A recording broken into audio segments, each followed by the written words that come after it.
Hello and welcome to the Moonshots podcast. Today we are doing a showcase.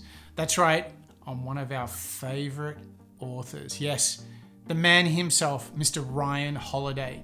And we're going to be delving deep into the world of his book, Stillness Is the Key.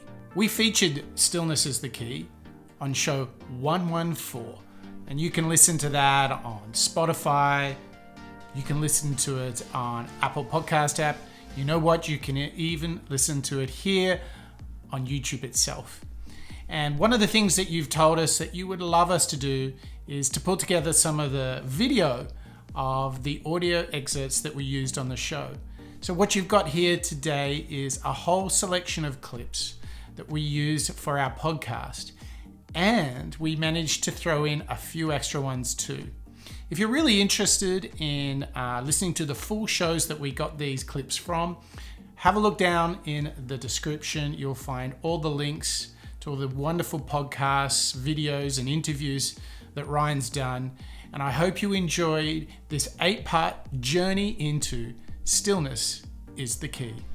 And of course, if you want to know anything more about Ryan Holiday or any of the other innovators, authors, and amazingly creative people that we've studied, head over to moonshots.io and you can get everything you could possibly want so that you can learn together with us as we work out how to be the very best version of ourselves.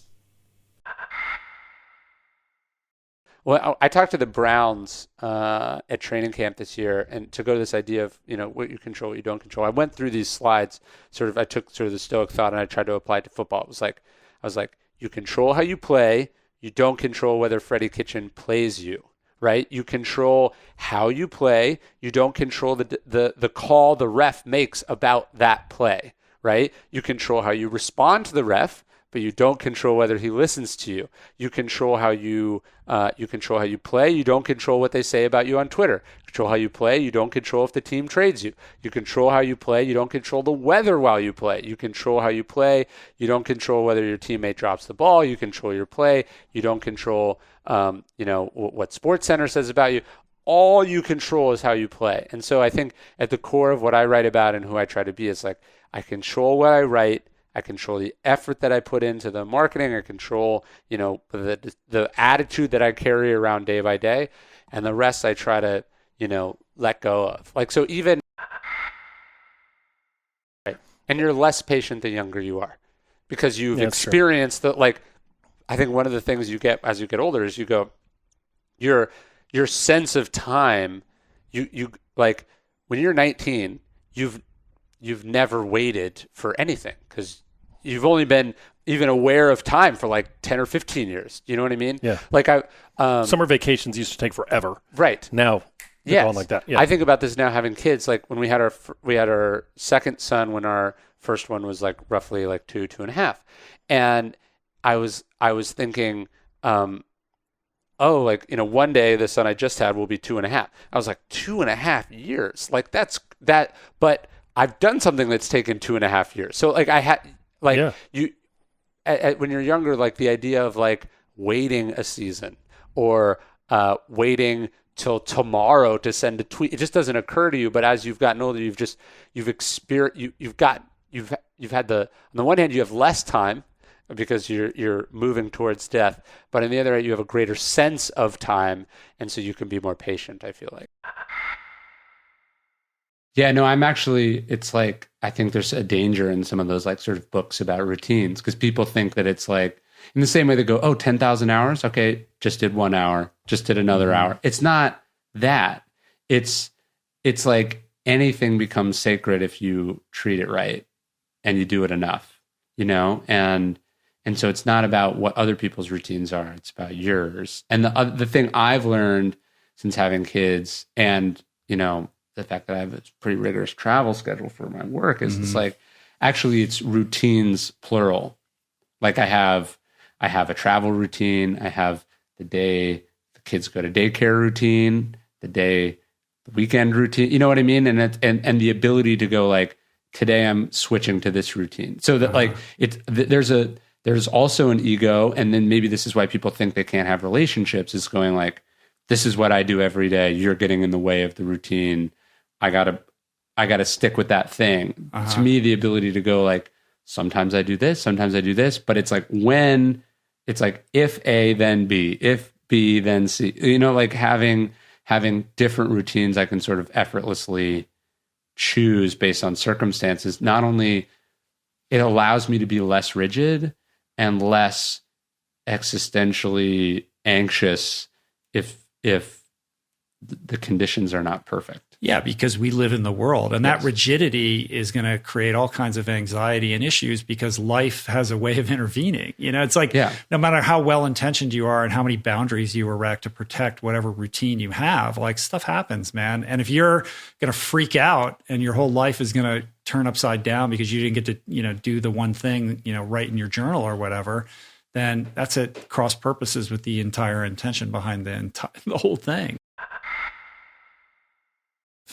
Yeah. So Joseph Heller is at a party with Kurt Vonnegut at the house of this billionaire, and Vonnegut's like sort of needling him, and he's like, "Hey, you wrote Catch 22, but this guy made more money than you will ever make in your life, like at work this week." Right. And Heller goes, "But I have something he'll never have," and he says, "What's that?" And he says, "The notion that I have enough." Mm-hmm. And I think we are all deep down very scared that if we ever say that word, that's the moment we become complacent and the guy behind us passes us.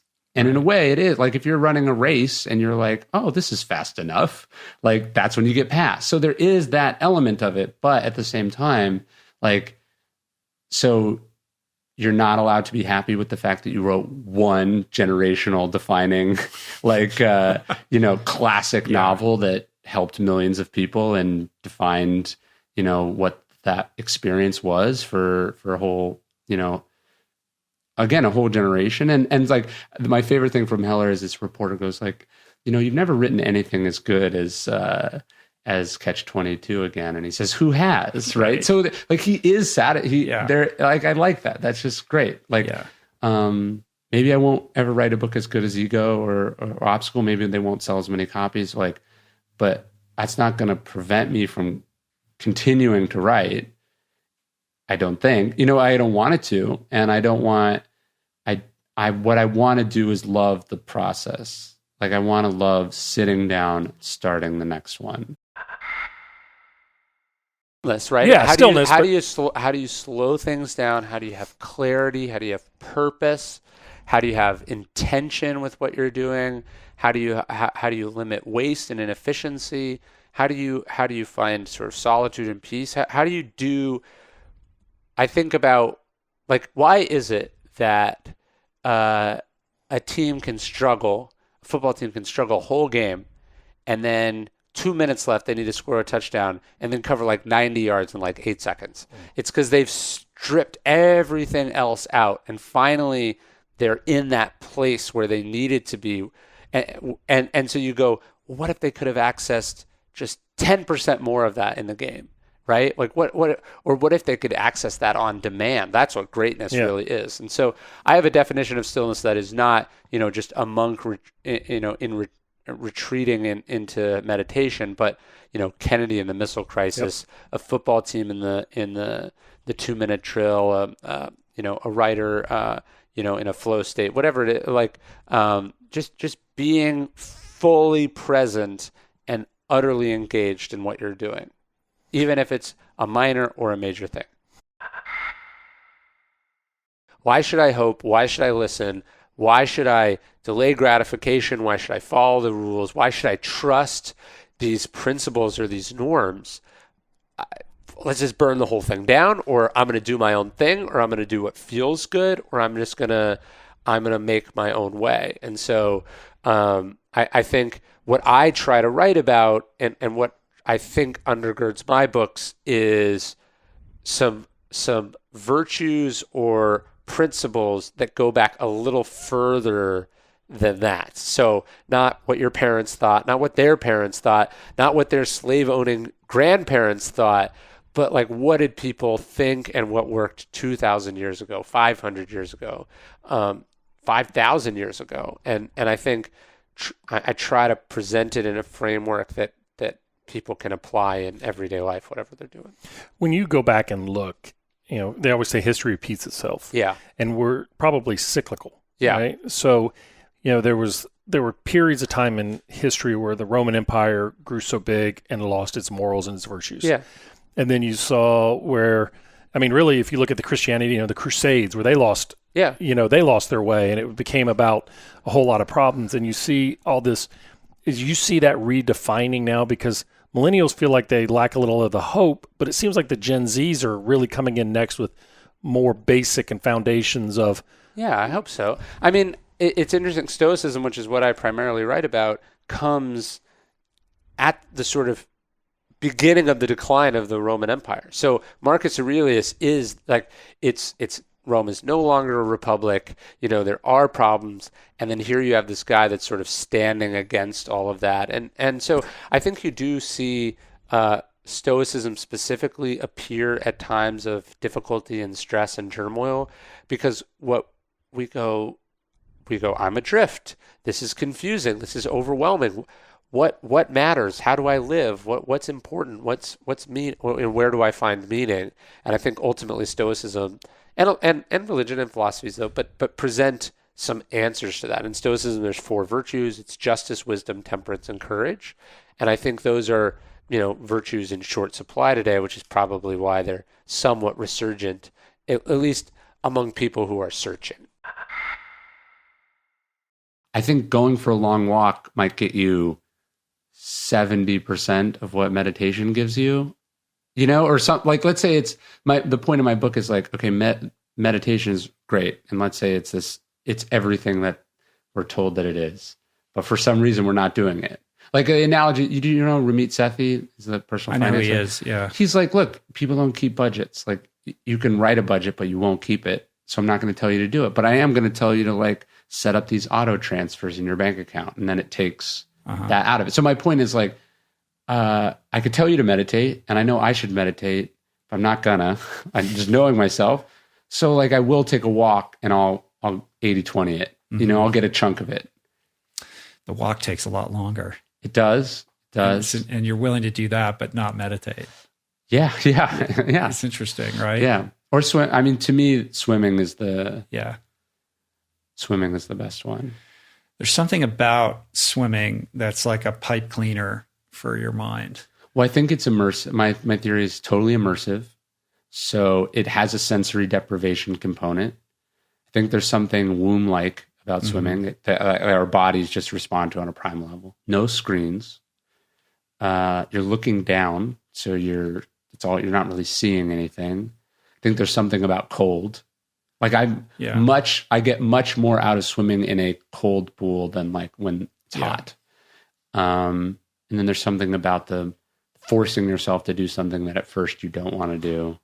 Then there's, then the endorphin, it's all of it. Mm-hmm. I think, and I just think there's something magical about water that all cultures seem to have created fountains. Do you know what I mean? There's Roman fountains and there's Buddhist fountains, and there are, So you're drawing the calming effect of seeing water move.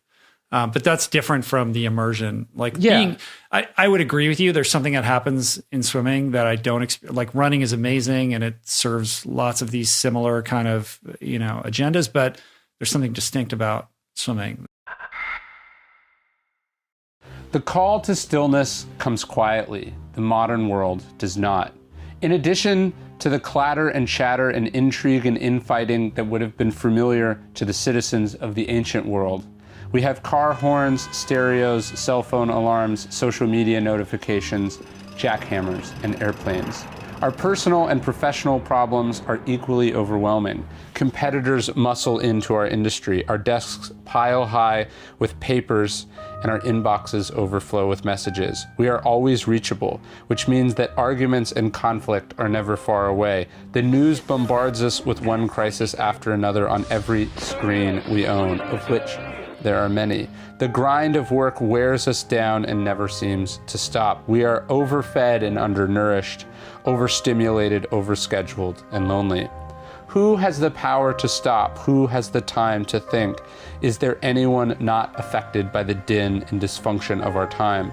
While the magnitude and urgency of our struggle is urgent, it is rooted in a timeless problem. Indeed, history shows us that the ability to cultivate quiet and quell the turmoil inside us, to slow the mind down, to understand our emotions, to conquer our bodies, has always been extremely difficult.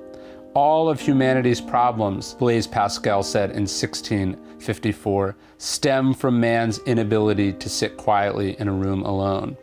In evolution, distinct species have often evolved similar adaptations in order to survive. The same goes for the philosophical schools separated by vast oceans and distances.